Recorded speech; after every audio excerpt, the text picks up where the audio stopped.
discípulos estaban sentados y Jesús comienza con estas palabras: no se turbe vuestro corazón. ¿Qué le pasaba por dentro del corazón de los discípulos? ¿Qué estaban pensando? ¿Qué estaban sintiendo? Pero ¿cómo es esto? ¿No es que él iba a ser rey, gobernar? ¿No es que Israel iba a ser la cabeza del mundo?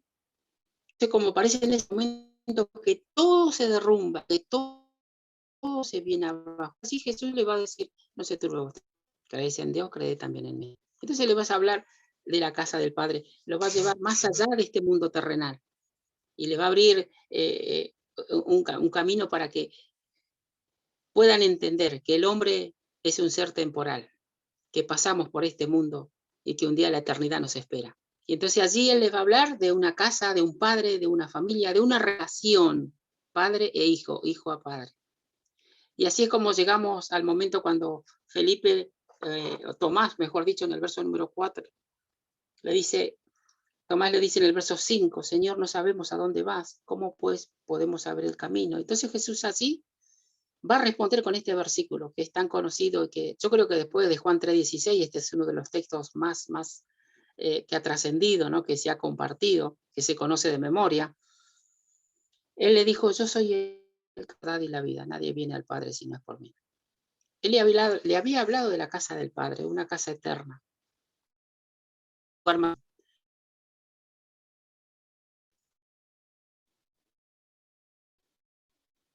¿Cómo podemos saber el camino? Yo soy el camino. ¿Verdad? Venir al Padre, de llegar a este lugar, de llegar en esta por mí. Entonces, aquí el texto toma una trascendencia impresionante. Para poder mirar esto, yo quisiera que podamos considerar algo para que podamos entender algo de este texto, ¿no? Porque este texto es tan grande que nunca lo terminaríamos de mirar. Yo soy el camino, la verdad y la vida, nadie viene al Padre si no es por mí. ¿Dónde tenemos que empezar para ver este texto en el Génesis? En el libro del Génesis tenemos que empezar, porque allí comienza la historia, de allí comienza todo. Si entendemos eso, no podemos entender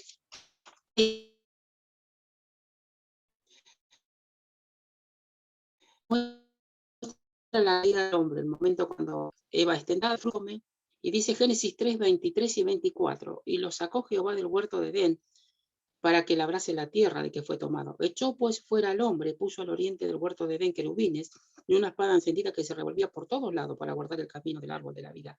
Génesis 3 con este relato, que Dios echó fuera al hombre. Y allí ocurre un hecho muy importante, porque de allí parte toda la historia de la raza humana, de allí parte toda la historia del hombre caído, de allí parte toda la historia que nosotros vivimos hoy y por qué el mundo está como está. Porque el pecado hizo aquel día una separación entre Dios y el hombre. Y la Biblia dice que Dios lo tuvo que echar. Es tan fuerte esto, pero la Biblia habla que Dios es un Dios santo. Dios nunca compartió ni va a compartir nada que tiene que ver con el pecado. Uno lo puede ver cuando estudia la palabra de Dios, ¿no? Cuando en el huerto, allí en el cielo mismo, Satanás se rebeló, dice Ezequiel 28, yo te eché del santo monte de Dios. Cuando Satanás se rebeló, Dios lo tuvo que echar. Cuando David peca, ¿se acuerdan? Cuando David peca y confiesa su pecado en el Salmo 51, él va a decir, no me eches delante de ti. ¿Qué es lo que está diciendo? David entendía esto. Y uno puede ver aquí en Génesis 3 cómo Dios echó fuera al hombre. A partir de así se comienza a desarrollar la historia de la raza humana. De un hombre que nace, crece, vive sin Dios, en completas tinieblas espirituales, en donde el hombre ha querido buscar un camino para encontrarse con ese creador que no le conoce, que sabe que existe, pero no le conoce. Isaías 53. Acompáñeme a leer este texto que usted sabe de memoria y seguramente todos lo conocemos. Isaías 53. Dice el texto así. 53 versos 6 dice, todos nosotros nos descarriamos, cada cual pasó por su camino. Cada cual tomó un camino. Ahora, ese camino que tomó, siempre el ser humano ha tratado de buscar a Dios y de encontrarse a Dios, pero a ciegas. Busca a Dios. Y entonces, ¿qué pasó? Comenzaron a aparecer distintos caminos, comenzaron a aparecer religiones, comenzaron a aparecer personas tratando de encontrarse con ese ser superior, con ese ser creador, pero en su propio camino. Y el texto es claro allí. Mas todos nosotros nos descarriamos, cada cual se apartó por su camino. Y allí, a partir de allí, comenzó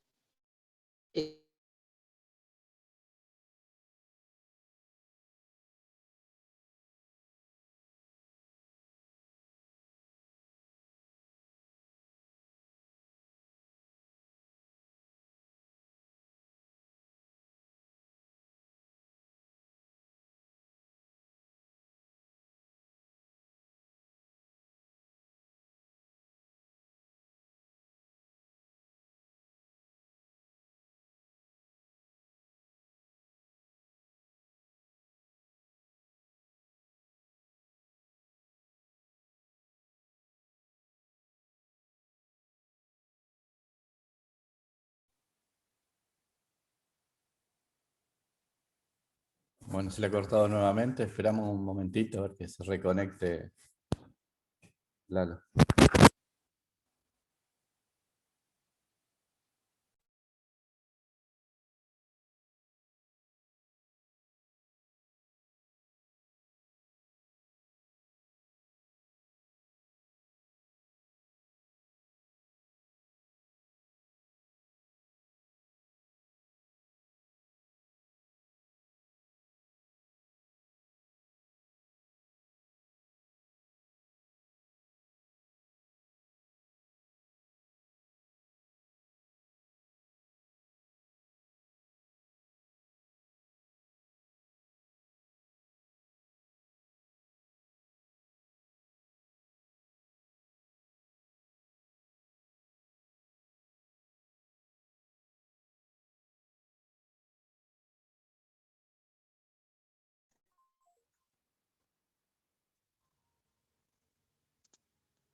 Hola, ¿me escuchan ahí?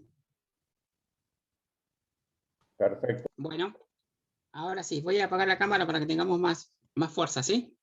Bien, bueno, les decía que habíamos leído Isaías 53, texto que nos dice que todos nosotros nos descarriamos como oveja, cada cual se apartó por su camino, y cada uno en su propio camino trata de llegar a Dios.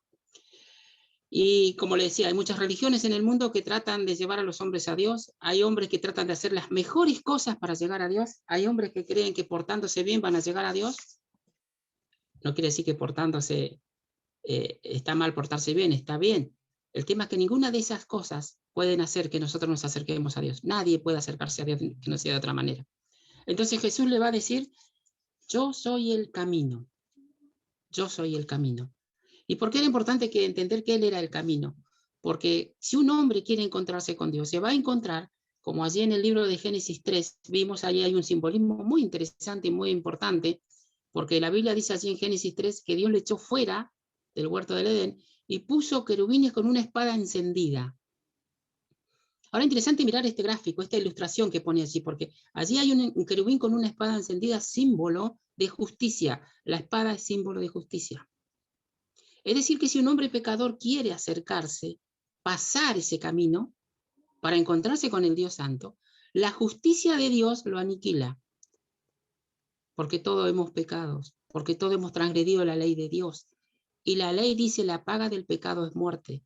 Es decir, que si un hombre por su propio medio intenta acercarse a Dios, solamente lo que le puede esperar es que la justicia de Dios caiga sobre ese hombre, porque ese hombre ha pecado, porque todos hemos transgredido la ley de Dios. Y entonces el hombre que intentaba acercarse, la justicia de Dios lo aniquilaba. Ahora, tenemos que ver ahora la grandeza de lo que se llama la humanidad de Jesús. Cuando el Dios eterno se hace hombre, grande es el misterio de la piedad, dice la Escritura, ¿no? Dios fue manifestado en carne. Dios se hace hombre. Dios se hace hombre. Y ese hombre nace en Belén, se llama Jesús, el Hijo de Dios. Es un hombre de carne y hueso como nosotros, que pasó por todas las situaciones humanas que nosotros pasamos. Nada de lo que nos ocurre a nosotros a él le fue extraño porque él lo vivió. Ahora, ese hombre, dice la Biblia, fue sin pecado. Ese hombre nunca pecó, nunca hubo engaño en su boca. Y ese hombre es el que se presenta delante de Dios, el que va a pasar y aún sin haber pecado, va a esperar que la justicia de Dios caiga sobre él. Esto ocurre en la cruz. Por eso Jesús le dice, yo voy a preparar lugar para vosotros. Porque ahora después, ahí está ese hombre santo, puro, inmaculado, sin mancha, sin pecado, que había cumplido la ley de Dios como ninguno ser humano la pudo cumplir. Y esa espada va a caer sobre él al día siguiente, cuando la justicia de Dios cae sobre Jesús. Porque allí estaba recibiendo el pecado de todos nosotros. En ese momento Dios estaba haciendo justicia con los seres pecadores. Nosotros habíamos pecado y esa espada debería caer sobre cada uno de nosotros. Pero en ese momento Dios toma esa espada de justicia y cae sobre Jesús. Por eso dice la Escritura, todos nosotros nos descarriamos como ovejas, cada cual se apartó por su camino. Mas Jehová cargó en él el pecado de todos nosotros. Es como si pudiéramos ver la figura de ese hombre que va pasando y la espada cae sobre él. Y él muere. Y él muere. Porque la paga del pecado es muerte. Y allí Jesús muere como hombre. Es sepultado y resucita al tercer día. ¿Y qué ocurre? Él asciende al cielo y las puertas del cielo se abren. Y ahora el pecador que entiende el mensaje del Evangelio y que puede realmente ser tocado por la obra del Espíritu Santo y llegar a ese arrepentimiento genuino de dolor en el alma por haber pecado contra Dios, entender lo que es el pecado y entender contra quién pecamos y poder entender que así en la cruz hay un ser santo, puro, sin mancha, sin pecado, que me ama tanto, que muere por mí, es cuando el corazón se contrista, cuando el corazón se arrepiente. Al corazón contrito y humillado no despreciarás tú, oh Dios. Y así se produce el acto maravilloso de la salvación, cuando el pecador cae de rodillas delante del Señor y encuentra el camino, porque el camino es Jesús. Porque es Jesús quien nos va a llevar al Padre. Es Jesús quien lleva a los pecadores al Padre. Por eso Jesús aquella noche les va a decir, yo soy el camino, yo soy el camino. No es la religión. Yo soy el camino. Yo soy la verdad, les va a decir. Porque esta es la verdad que surge en medio de un mundo de mentiras, porque tenemos que entender que el Dios de este siglo, el príncipe de este mundo, es el ser que gobierna este sistema y está gobernado en base a la mentira y al engaño. Pero en medio de las tinieblas aparece la luz y en medio de la mentira aparece la verdad, Jesucristo. Yo soy el camino, la verdad y la vida. La vida espiritual, la vida eterna que ningún ser humano puede alcanzar por medio de ninguna otra forma que no sea el Señor Jesucristo. El hombre es un cuerpo, un alma y un espíritu. El pecado mató al espíritu, separó al espíritu humano del hombre con el espíritu de Dios. Pero cuando Cristo llega al corazón, somos unidos al espíritu de Cristo y llega la vida espiritual. Y así es donde comienza esa relación tan maravillosa cuando nosotros podemos orar, Padre nuestro que estás en los cielos. Ahora somos hijos. Ahora Dios es mi Padre.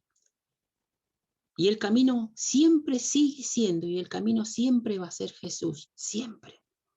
No hay otro camino para llegar a Dios, no hay otro. Tanto en el momento que el pecador se arrepiente y se convierte, cuando nosotros a lo largo de la vida cristiana queremos relacionarnos con Dios, el camino siempre va a ser Jesús, siempre. Mateo capítulo 7, les invito a leer capítulo 7 de Mateo.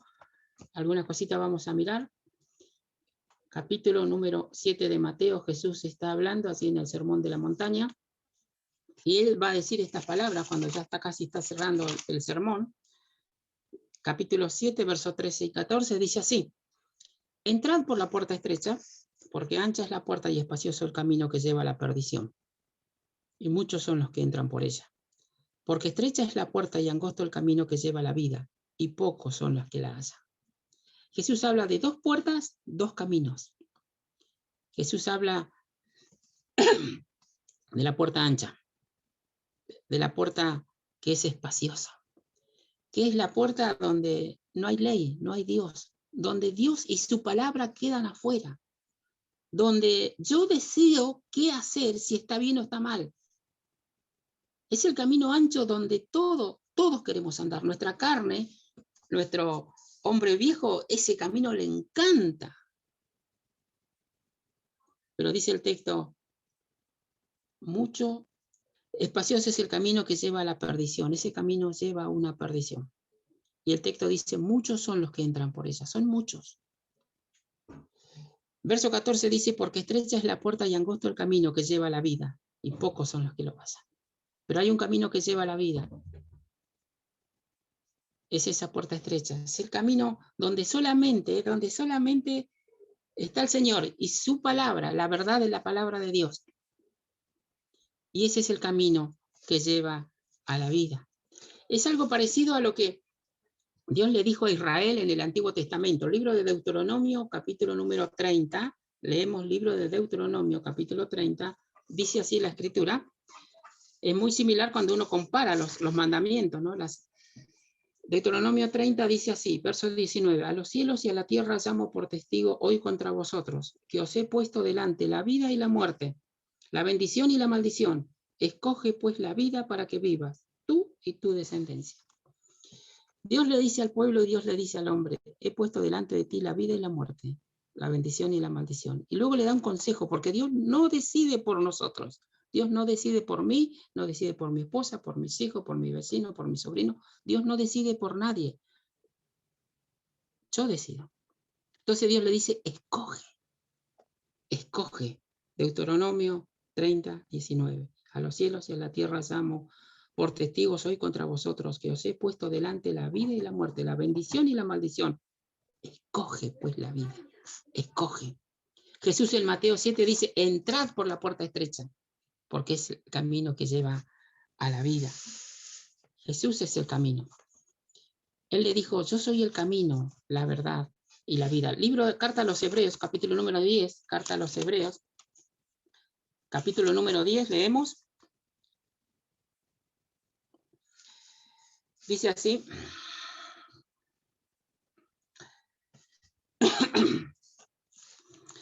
Capítulo 10, verso 14 dice, porque con una sola ofrenda hizo perfecto para siempre a los santificados. Y nos atestigua lo mismo el Espíritu Santo, porque después de haber dicho, este es el pacto que haré con ellos, después de aquellos días, dice el Señor, pondré mis leyes en sus corazones y en sus mentes las escribiré. Esto es nuevo nacimiento. Esta es la obra de Dios en la vida de un hombre pecador. Verso 17, y añade, y nunca más me acordaré de sus pecados y transgresiones, pues donde hay remisión de estos, no hay más ofrenda por el pecado. Así que, hermanos, teniendo libertad para entrar en el lugar santísimo por la sangre de Jesucristo, verso 20, por el camino nuevo y vivo que Él nos abrió a través de por el camino nuevo y vivo que Él nos abrió a través del velo, esto es de su carne, y teniendo un gran sacerdote sobre la casa de Dios, acerquémonos con corazón sincero. Así que, hermanos, teniendo libertad para entrar al lugar santísimo, la presencia de Dios. Y el verso 20 dice, por el camino nuevo y vivo. Y aquí el escritor a los Hebreos nos va a recordar esto. Un camino nuevo, pero un camino vivo.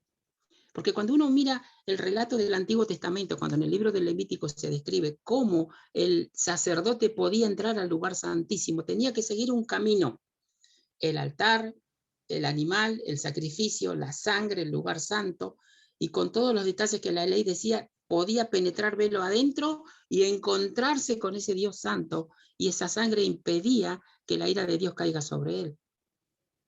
Así Israel, a lo largo del Antiguo Testamento, se acercaba a Dios, podía tener esa entrada y podía tener ese tipo de relación. Ahora el escritor a los Hebreos nos dice, después del sacrificio perfecto de Cristo, de su ascensión y de su exaltación en los cielos, dice que ahora nosotros tenemos un camino nuevo y vivo. No se necesitan sacrificios para entrar, hermanos. No hay que llevar sangre en las manos. porque este camino es Cristo mismo. Un camino nuevo y vivo, porque Cristo vive. Porque Cristo resucitó de los muertos y se sentó a la diestra de la gloria en la majestad de las alturas. Cristo vive. Jesucristo dijo, porque yo vivo, ustedes también vivirán. Yo soy el camino, la verdad y la vida. Nadie viene al Padre si no es por mí. Es la respuesta que Jesús le da a Tomás allí en el aposento alto. Y es la gran verdad que uno puede descubrir cuando lee el Evangelio de Juan. Pero más que leerlo, ¿saben? Lo lindo de esto, porque uno puede adquirir conocimiento y se puede tal vez emocionar. Acá lo interesante es poder experimentar, darnos cuenta que yo puedo transitar este camino. Que este es el camino que me hace que me encuentre con Dios cada mañana, cada día. Porque para llegar a la presencia de Dios tenemos que pasar por este camino. Y el camino es Jesús y su palabra. Es decir, aquí entra prácticamente la fe. Porque cuando uno abre la Biblia y escucha la voz de Jesús y obedece esa voz, es el camino que nos va a llevar al Padre. Pero es el camino que también nos va a llevar a alcanzar soluciones a muchísimos problemas que nosotros tenemos. Porque cuando hay diferencias, esas diferencias se pueden arreglar si transitamos el mismo camino. Si se transita el camino que hay que caminar y escuchar esa voz que hay que escuchar, las diferencias empiezan a quedar de lado. Yo soy el camino, dijo Jesús. Yo soy la verdad.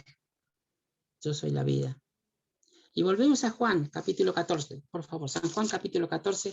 Vamos a considerar rápidamente algunas cositas de los versículos que siguen. Dice, versículo 6, Jesús le dijo, yo soy el camino, la verdad y la vida. Nadie viene al Padre si no es por mí. Nadie, si no es por mí.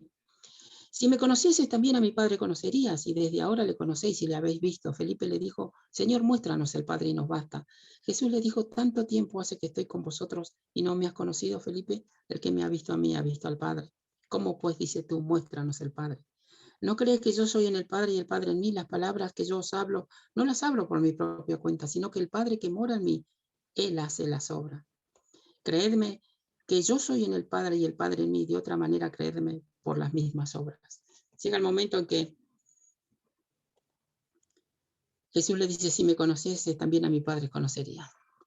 Y otra vez allí aparece la pregunta de un discípulo, muéstranos al Padre y nos basta. Y él va a decir, tanto tiempo sé que estoy con vosotros, Felipe, y no me has conocido. Tanto tiempo hace que estoy con vosotros y no me has conocido.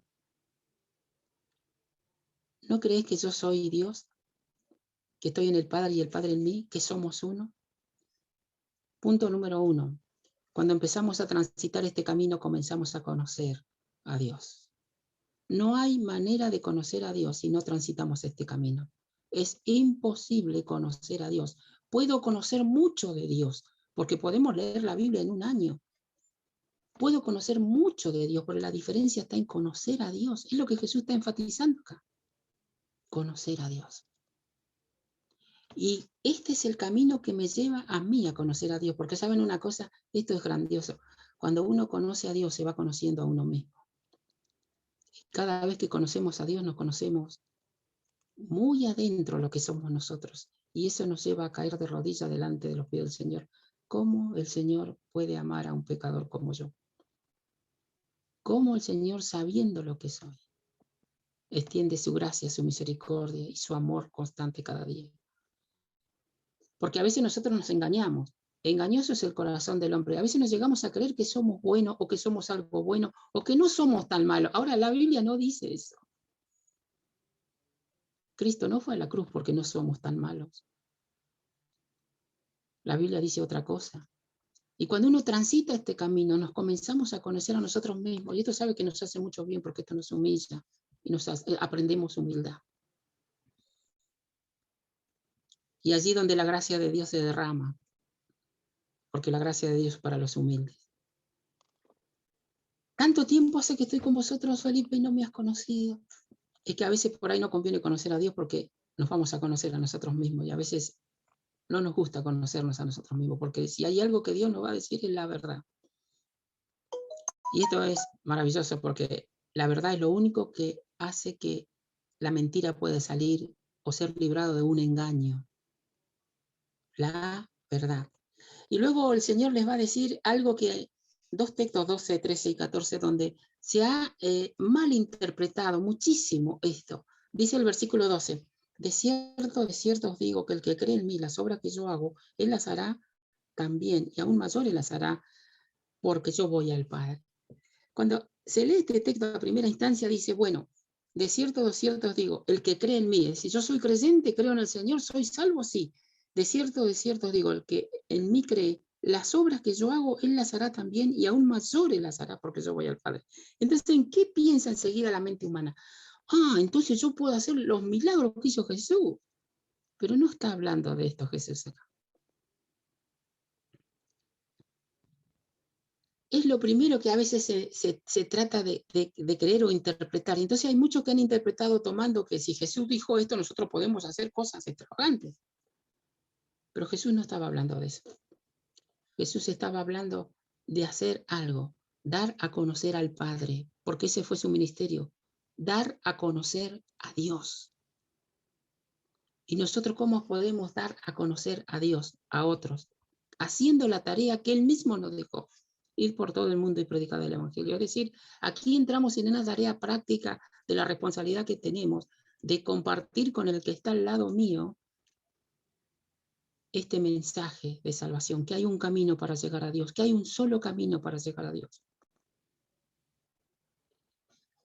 De cierto digo que el que en mí cree, las obras que yo hago, Él las hará aún mayores, las hará. Y miren qué interesante que es esto, porque Jesús tuvo 3 años de ministerio, tenía un grupo de 12, uno no era, nunca fue, nunca se convirtió, Judas, eran 11 los creyentes que quedaron. Cuando Jesús muere, resucita, está 40 días con los discípulos enseñándole acerca del reino de Dios. Cuando Él se va, les dice que esperen en Jerusalén la venida del Espíritu Santo, y la Biblia dice en Hechos capítulo 1 que allí habían 120 creyentes. Miren, 3 años de ministerio, 120 creyentes. Luego dice 1 Corintios 15 que había un número de 500 cuando fueron a Galilea. Y uno puede ver ese número, ¿no? de convertidos que había, de personas que habían realmente conocido a Dios. Cuando el Espíritu Santo llega, desciende y nace la iglesia en Hechos 2, Pedro se levanta, y miren qué interesante, ¿no? ¿Cuántas personas se convierten aquel día? El día que Pedro predica, el día que la iglesia como cuerpo se levanta y anuncia el mensaje del Evangelio, 3.000 personas se convierten. Es decir que miren, Pedro en una sola predicación tuvo más convertidos que Jesús a los 3 años de ministerio. Diría, Pedro, ¿y esto cómo es? Bueno, es lo que Jesús estaba diciendo acá. Es lo que Jesús le estaba diciendo acá.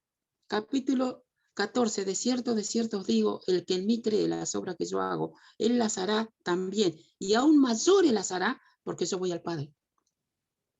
Y luego viene 13 y 14, que hay que mirarlo dentro de este contexto, de este cuadro. Dice, y todo lo que pidieres al Padre en mi nombre lo haré, para que el Padre sea glorificado en el Hijo. Si algo pidieres en mi nombre, yo lo haré. Y aquí entra algo de la oración, pero específicamente de qué. Porque para hacer la tarea se necesita el poder de Dios. Y entonces así aparece el tema de la oración. Todo lo que pidieres al Padre en mi nombre lo haré. Uno mira las cartas apostólicas y ve cómo Pablo oraba, y oraba para que le sea dada palabra, para que con todo de nuevo predique el mensaje del Evangelio. Ese era el motivo de oración específico. Y es el camino que Jesús dejó, la oración para orar, porque para hacer la tarea de Dios va mucho más allá de la capacidad humana que todos tenemos. Pablo decía, y para esto, ¿quién es suficiente? ¿Quién es suficiente? Bueno, allí está el pedido de oración, allí está el Padre para orar, al Padre para tener los recursos para alcanzar a hacer la tarea, la obra de poder dar a conocer al Padre, la evangelización que la iglesia debe hacer cada día de la semana. Si algo pidieres al Padre, en mi nombre yo lo haré. Y la oración dice para que el Padre sea glorificado. Para que el Padre sea glorificado. Yo soy el camino, dijo Jesús. Yo soy la verdad, yo soy la vida. Nadie viene al Padre si no es por mí. El Señor bendiga su palabra.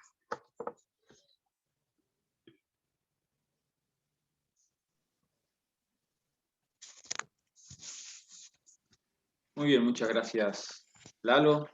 A pesar de los problemas con la tecnología, hemos podido escuchar la palabra del Señor. Creo que todos hemos podido prestar atención a lo que nuestro hermano pudo compartir en esta mañana con cada uno de nosotros. Yo lo estoy viendo ahí a Jorge Daniel Morales, nuestro hermano también de allí de Rawson. Le voy a pedir que él pueda finalizar con una palabra de oración antes de que podamos habilitar los micrófonos y poder charlar un ratito. Adelante, Jorge.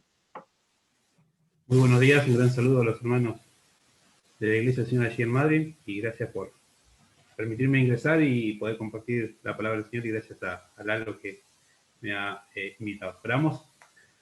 Padre Celestial, amado Dios, amado Padre, continuamos delante de tu presencia, lo hacemos con corazones agradecidos por este tiempo, Padre, y gracias porque, Padre, a pesar de las luchas, Señor, a pesar de que el enemigo presenta batalla, Señor, hemos podido escuchar tu palabra, Señor. Gracias por esas palabras maravillosas del Señor Jesucristo cuando dijo, yo soy el camino, la verdad y la vida. Nadie viene al Padre sino por mí. Gracias porque un día pudimos entender. Gracias porque un día la luz llegó a nuestras vidas y pudimos comprender, Padre, que estábamos lejos de ti, que andábamos por caminos cerrados, Señor. Pero gracias porque, Padre, en la persona de nuestro Señor Jesucristo, tú te acercaste a nosotros, Padre.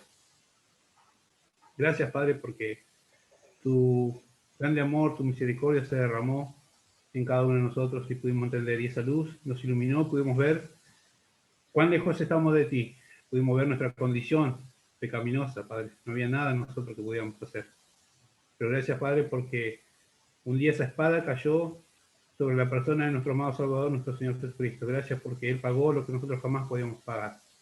Queremos pedirte por este tiempo, por cada hermano, por cada hermana, por cada hogar que ha abierto sus puertas para escuchar tu palabra. Y oramos por alguna persona que escucha por primera vez o viene escuchando la palabra, pero aún no tiene Cristo en su corazón, que hoy pueda ser el día aceptable. Hoy pueda recibir a Cristo en su corazón. Oramos, Padre, para que haya gozo en los cielos por un pecador que se arrepiente. Gracias por esta mañana, este hermoso tiempo, por tu palabra. Oramos, bendigas a los hermanos de la Iglesia del Señor allí en Madrid. Gracias por Lalo, gracias por la invitación. Queremos dejar todo en tus manos. Oramos en el nombre que es sobre todo nombre, en el precioso nombre de nuestro Señor Jesucristo. Amén. Amén, Señor. Muy bien, gracias, Lalo, gracias, Jorge. Ahora sí vamos a habilitar los micrófonos, así nos podemos